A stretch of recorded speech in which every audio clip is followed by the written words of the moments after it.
Hello friends, नमस्कार दोस्तों। हमारा हिंदी ग्रामर चल रहा है और हिंदी ग्रामर हम दोस्तों संधि को कर रहे हैं।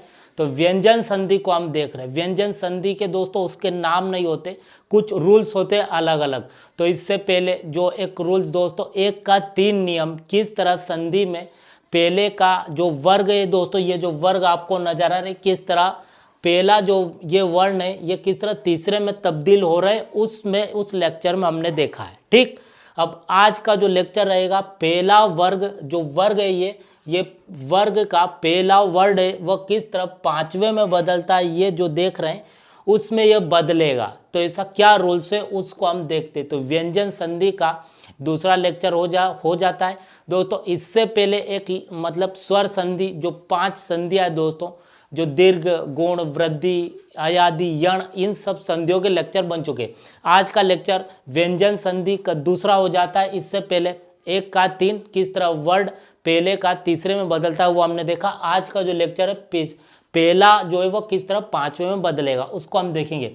मतलब ये जो रहेंगे ये वर्ड क वर्ग, ये आपको वर्ग नजर आ रहे दोस्तों। क वर्ग हो जाता है पूरा, ये च वर्ग हो जाता है, ट वर्ग, त वर्ग, प वर्ग, जो कि हिंदी ग्रामर में मतलब हिंदी वर्णमाला में हम दोस्तों पढ़ चुके हैं। ठीक, अब देखिए ये किस तरह ये जो वर्ग आपको नजर आ रहे किस तरह ये पहले तो ये आखिरी में तब्दील हो जाएंगे। जैसे क है तो ड इसमें आ जाएगा, च है तो य में आ जाएगा, ट है तो ण में आ जाएगा, त है तो न में आ जाएगा और प है तो म में आ जाएगा। किस तरह ये पहले ये आखिरी के वर्ड इनमें तब्दील हो जाते। तो इसका क्या रूल्स है, क्या नियम है, इसको हम देखते हैं।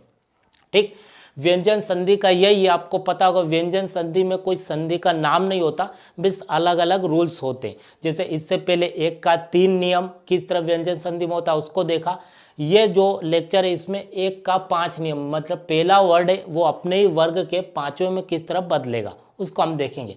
देखिए इसकी क्या शर्त है, प्लस के इधर कौन सा भी वर्ग का मुख्य होना चाहिए। मतलब ये मुख्य आपको नजर आ रहे, चाहे क हो सकता है, च हो सकता है, ट हो सकता है, त हो सकता है, प हो सकता है। ये वाले क, च, ट, त, प, कोई भी ये पांचों में से प्लस के इधर एक होना चाहिए। ठीक, दूसरा प्लस के इधर अगर देखें तो म या न होना चाहिए दोस्तों। इसमें ऐसा नहीं है कि तीसरा चौथा वर्ण आना चाहिए, स्वर आने चाहिए, यर अलव हा आने चाहिए, ये सब कुछ भी नहीं है इस नियम में। इसमें बस म और न आने चाहिए, सीधा म और न आए तो दोस्तों ये हमको क्या करना है कि जो पहले ये जो वर्ग है ये अपने ही वर्ग के पांचवें में तब्दील हो जाएंगे। सिंपल यूँ समझिए, प्लस के इधर क हो चाहे च हो, ट हो, त हो, प हो, कोई भी हो, ये पहले इधर मिलेंगे आपको प्लस के इधर, और प्लस के इधर म और न आ गया है, शर्त पूरी हो गई है। तो ये जो है ये क अगर इधर है तो वह इसमें ण में बदल जाएगा, च है तो य में बदल जाएगा, ट ण में बदल जाएगा, त न में, और प म में बदल जाएगा। अपना आप बदल जाएंगे। किसी से दूसरी संधि में आपने देखा होगा दोनों को लेते थे और फिर मिलाते थे, कुछ बनता था। यहाँ पर शर्त पूरी हो रही है तो दोस्तों वह अपने आप बदल जाएगा। यहाँ पर किसी को मिलाना नहीं है, किसी को काटना नहीं है, अपने आप वो खुद ही बदल जाएगा, अपने ही वर्ग में बदल जाएगा। अब किस तरह बदलेगा उसको हम देखते हैं। देखिए यहाँ पर आपको नजर आ रहा है उत्धन नीति। क्या उत्धन नीति, तो क्या संधि की शर्त क्या कहती है कि एक शब्द होना चाहिए, प्लस के इधर भी एक शब्द होना चाहिए। तो जो पहला शब्द है उसका अंतिम वर्ण और प्लस के इधर का दूसरा शब्द है उसका पहला वर्ण, इन दोनों के बीच में ही संधि बनती है। तो देखिए दोस्तों यहाँ पर दोनों को मिलाना नहीं है, बस शर्त को देखना है। तो एक शर्त पूरी हो रही है यहाँ पर, जैसे कि हम देखते हैं उत, यहाँ पर त है तो त किसी भी वर्ग का मुख्य आपको नजर आ रहा है इसमें ही। तो देखिए क नहीं है, च नहीं है, ट नहीं है, त प त है। ठीक दोस्तों, यहाँ पर प्लस के इधर कोई भी एक वर्ग है उसका पहला वर्ड आपको नजर आ रहा है, कौन सा भी वर्ग यहाँ पर होना चाहिए वह है। प्लस के इधर आपको न दिख रहा है तो शर्त क्या कह दी है, प्लस के उधर तो कोई भी वर्ग का पहला वर्ड होना चाहिए, तो पहला वर्ड मिल गया त। और प्लस के इधर अगर देखें म या न होना चाहिए, दोनों में से एक कोई होना चाहिए, तो यहाँ पर न नजर आ रहा है, मतलब शर्त पूरी हो गई। तो ये जो त है ये अपने ही वर्ग के आखिरी में बदल जाएगा, मतलब क्या करेगा पांचवें में बदल जाएगा। तो त वर्ग का आखिरी कौन सा है, न। क्या है दोस्तों, त वर्ग का आखिरी न। आपको समझ में आया। ये प्लस के इधर कौन सा भी वर्ग का पहला होना चाहिए, ये कोई भी एक होने चाहिए, और प्लस के इधर म या न आता है तो ये त अपने ही वर्ग के पांचवें में बदल जाएगा। तो दोस्तों यहाँ पर क्या है, त का आखिरी न है। तो देखिए इसको हम लिखते हैं। अब ये त नहीं रहा, त न बन चुका है, वो भी आधा, क्योंकि आपको पता होगा जहाँ भी हलंत लगा होता है इसका मतलब वो आधा रहता है, और इन सब में हलंत लगे इसका मतलब यह व्यंजन है, स्वर नहीं है। अब त बोलेंगे, त का आखिरी ध्वनि आपकी क्या आ रही है, अ आ रही है। आप बोलेंगे कि तो स्वर हो जाते, नहीं, इन सब में हलंत लगा है, ये प्योर व्यंजन है जो कि व्यंजन संधि है। और दोस्तों हलंत लगाए ये आधा, यूं आप समझिए। देखिए ऊ को हम लिखते हैं। अब देखिए ऊ को लिखा, त नहीं रहा क्योंकि शर्त पूरी हो गई, त क्या बन चुका, अब त न बन चुका है, वो भी आधा क्योंकि हलंत लगा है। तो ऊ के साथ आधा न लिख दो, और जो बचा है दोस्तों इसको पूरा लिख दो। ठीक, ये हो जाता है। तो उत्धन्नति का हो जाता है बराबर उन्नति। ठीक, इस तरह से पहले का पांचवें में व्यंजन संधि में यह नियम लगता है। ठीक, वाक प्लस मय, यहाँ पर दोनों ही है दोस्तों, बस म या न आता है दूसरे वाले शब्द में तो पहले का पांचवें में बदल जाएगा। बस उस वाले में पहले का तीसरे में था, लेकिन उसमें स्वर आए या तीसरा चौथा वर्ण आए, यर अलव हा आए, तो वह पहले का तीसरे में बदलेगा, यह पहले का पांचवें में बदल रहा है। दोनों में डिफरेंस को आप समझिए। म या न आया सिंपल, तो पहले का पांचवें में बदल जाएगा। देखिए वक प्लस मय, तो क किसी भी वर्ग का यहाँ पर पहला वर्ड आ रहा है तो ये आ रहा है का आ गया। ठीक, इधर म या न कोई भी आना चाहिए, तो प्लस के इधर म आ गया है। अब देखिए ये क जो है अपने आप शर्त पूरी हो गई। मैंने क्या बताया, व्यंजन संधि में किसको मिलाना ही नहीं, बस शर्त पूरी होगी तो वह खुद ही बदल जाते अपने ही वर्ग में। व्यंजन संधि में वर्ग ही काफ़ी इंपॉर्टेंट ये हो जाती है, वर्ग आपको पता रहने चाहिए 5-5 के।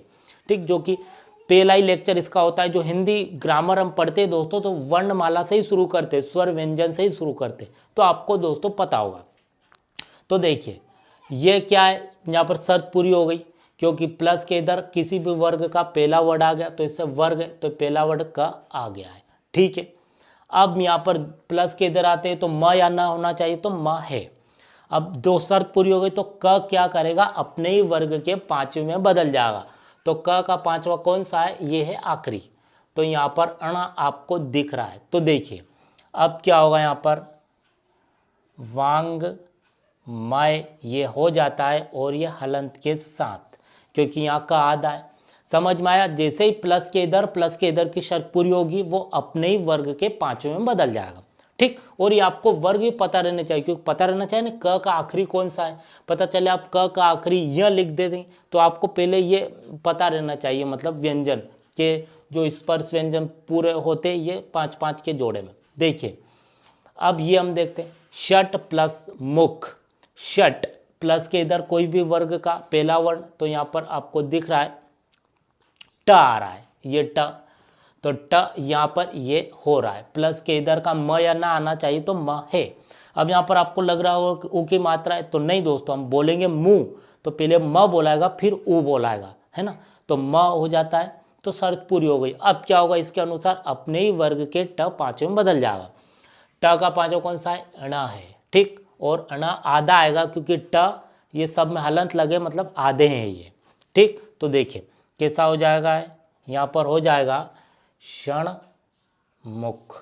ठीक, ये कुछ इस तरह से होता है। अब देखिए यहाँ पर आपको समझ में आ गया, सिंपल। इधर प्लस के इधर कोई सा भी वर्ग हो, ये सब वर्ग है, इनके पहला वर्ड आना चाहिए दोस्तों। यहाँ पर आप अ व मत निकालने लग जाना कि त में तो आ रहा है, क में अ आ रहा है, ट में अ आ रहा है, प में, वो दोस्तों स्वर में होता है, इनमें हलंत लगा ये व्यंजन ही है। ठीक, देखिए, और अब जिसमें हलंत नहीं लगा होगा इसका मतलब वो स्वर है, स्वर संधि में आते, ये व्यंजन संधि में हलंत लगा इनमें। तो देखिए अब यहाँ पर हम देखते हैं सप नमी। क्या ये, सप नमी। देखिए प प्लस के इधर किसी वर्ग का आपको नजर आ रहा है, तो यहाँ पर प आपको नजर आ रहा है कि इस वर्ग का ये है। अब इधर म या ना होना चाहिए, तो ना है। अब शर्त पूरी हो गई तो प क्या करेगा, अपने ही वर्ग के पांचवें में बदल जाएगा। प का यहाँ क्या है, म, और म कैसा है, हलंत के साथ है, तो म भी इसकी जगह आ रहा है, प की जगह म आ जाएगा, कि कोई कटेगा वटेगा नहीं, बस जगह बदल जाती है, दूसरा वर्ड आ जाता है, बस कोई कटता वटता नहीं है इस संधि में, व्यंजन संधि में। तो देखिए प का म हो गया, म कैसा रहेगा, आधा रहेगा, क्योंकि ये प क्या है, आधा है, तो इसकी जगह म आएगा तो वह भी आधा ही रहेगा। तो देखिए हलंत लगाए, सम यहाँ पर सम नमी ऐसा हो जाता है। दोस्तों ये संधि का दूसरा नियम था, पहले का पांचवें में किस तरह तब्दील हुआ हमने देखा। सिंपल, उधर वर्ग के कुछ कोई सा भी वर्ग का पहला वर्ण आना चाहिए जो कि मुखिया इनको बोला जाता है, और इधर म या न आए तो ये जो मुखिया है वो अपने ही वर्ग के पांचवें में बदल जाते हैं। ये दोस्तों हमने आसानी से देखा, आपको समझ में आया होगा। ये दोस्तों व्यंजन संधि हो जाती है, इसमें नाम नहीं मिलेगा, सब अलग अलग रूल्स मिलते हैं। तो इससे पहले वाले लेक्चर में पहले का तीसरा नियम देखा, और इस वाले लेक्चर में पहले का पांचवा किस तरह बदलता है उसको हमने देखा। उम्मीद करता हूँ दोस्तों समझ में आया होगा। Thank you.